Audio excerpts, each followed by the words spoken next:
حضرت عیسیٰ علیہ السلام کے پاس ایک شخص آیا تو اس نے آ کے کہا میں نے آپ کے ساتھ رہنا ہے حضور، میں نے آپ کے ساتھ رہنا ہے۔ آپ فرمانے لگے دنیا دار بن کے رہو گے کہ دیندار؟ کہنے لگا جی میں دیندار بن کے رہوں گا۔ فرمانے لگے دنیا کی طلب نہ کرنا ورنہ میری صحبت میں نہیں رہ سکو۔ حضرت عیسیٰ علیہ السلام نے شادی نہیں کی، مکان ہی نہیں بنایا، ایک تکیہ، ایک پیالہ، ایک کمبل، جہاں رات ہوتی وہیں سو جاتے۔ ایک دن ایک شخص کو دیکھا کہ وہ ڈھلان بنی ہوئی تھی، پتھر کی پہاڑ تھوڑی سی ڈھلان بنی ہوئی تھی تو نیچے لیٹا ہوا ہے۔ آپ نے کمبل بھی صدقہ کر دیا، کہنے لگے آج کے بعد جہاں ڈھلان بنے گی وہاں سو جائیں گے، کمبل کی ضرورت ہی کوئی نہیں۔ کچھ دنوں کے بعد ایک شخص کو دیکھا کہ وہ اپنے ہاتھ کا تکیہ بنا کے سویا ہوا ہے، تکیہ بھی خیرات کر دیا، کہنے لگے اس کے بغیر بھی گزارا ہو سکتا ہے۔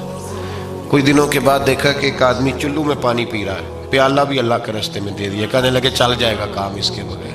پر میں دنیا دار بن کے نہ آنا، کہنے لگا نہیں صاحب میں دیندار بن کے آؤں گا۔ جناب عیسیٰ علیہ السلام نے رکھ لیا۔ آپ پہلے دن ہی کہنے لگے چل آجا روٹی کھا لے۔ 3 روٹیاں منگائیں، اس کو ساتھ بٹھایا، فرمانے لگے میں تو ایک کھاؤں گا، تو کتنی کھائے گا؟ کہنے لگا جی میں بھی ایک ہی کھاؤں گا۔ ایک روٹی اس نے کھا لی، ایک آپ نے کھا لی، تیسری روٹی چھوڑ کے جناب عیسیٰ علیہ السلام دریا کنارے وضو کرنے چلے گئے۔ واپس آئے تو روٹی کوئی نہیں تھی۔ اللہ کے نبی تھے، جان گئے۔ رب کریم کا بندہ بھی جان جاتا ہے۔ اقبال کہتے ہیں اولیاء کیا ہیں جواسی سلول قلوب، کہتے ہیں رب کے ولی کو ٹٹولا نہ کر، وہ تو دلوں کے حال بھی جانتا ہے۔ انہیں ٹٹولا نہ کر، غبار آلود سمجھ کر حکارت سے نہ دیکھ ان کو، انہی کی ٹھوکروں سے سلطنت بنتی بگڑتی ہے۔ اور اقبال کہتے ہیں نہ تیغ و تیر میں نہ لشکر و سپاہ میں، نہ تیغ و تیر میں نہ لشکر و سپاہ میں، کہتے ہیں نہ تلوار میں نہ تیر میں نہ لشکر میں نہ فوجوں میں، نہ تیغ و تیر میں نہ لشکر و سپاہ میں ہے جو بات مرد قلندر کی بارگاہ میں ہے، جو بات مرد قلندر کی بارگاہ میں۔ تیسری روٹی کدھر ہے؟ کہنے لگا حضور مجھے نہیں پتا۔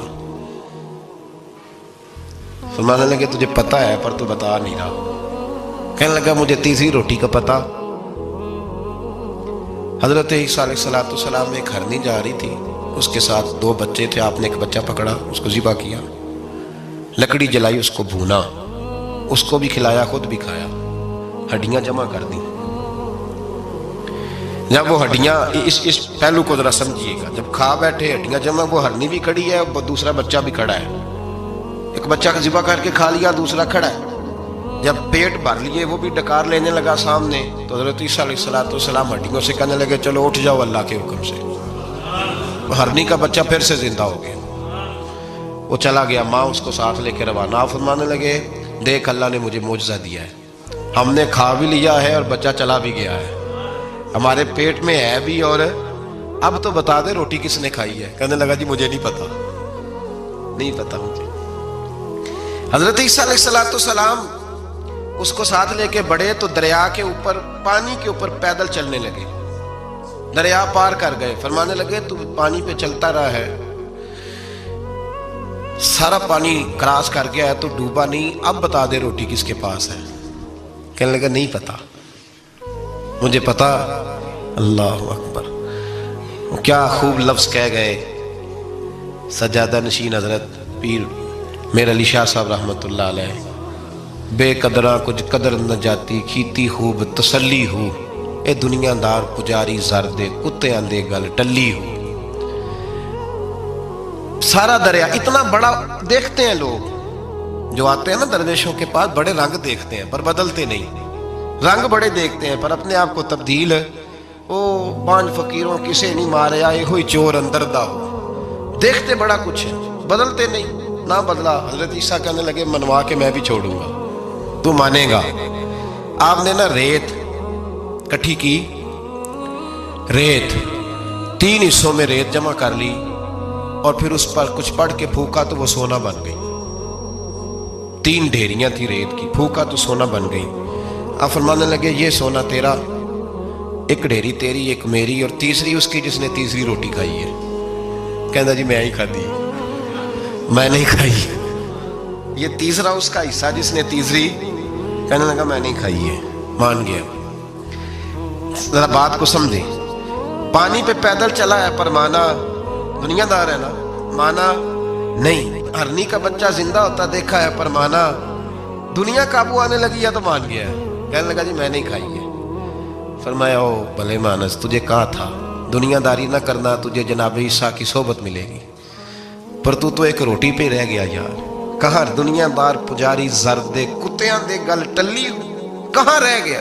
حضرت عیسیٰ کہنے لگے تم نے ایک پیغمبر کی صحبت ضائع کر دی صرف دنیا داری کے لیے. فرمانے لگے میں نے کیا کرنا ہے سونا, تو تینوں کے تینوں ڈیریاں تو ہی رکھ لے, تیری ہیں, پر تو نے زیادتی کی, تو نے قیمت نہیں ڈالی ہماری صحبت کی. آپ اٹھ کے چلے گئے.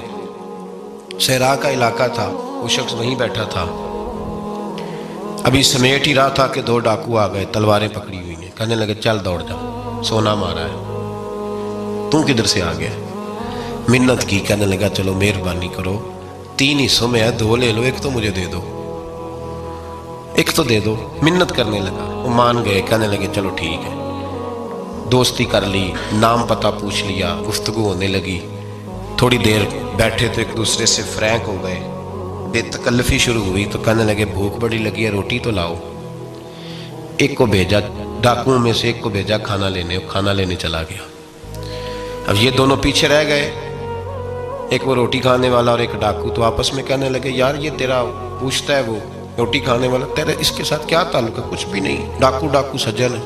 کہنے لگے ایسے ہی اتنا سونا اسے دے رہے ہو, آتا ہے تو دونوں پکڑ کے مار دیتے ہیں اس کو, اور سونا دونوں آدھا آدھا بانٹتے ہیں. بالکل ٹھیک ہے, میرا کون تھا, چچا کا بیٹا ہے, چھوڑو. ویسے اس دور میں چچا کے بیٹے بھی پکڑ ہی لیتے ہیں اگر کبھی مسئلہ بن جائے تو. چلو جی فیصلہ ہو گیا.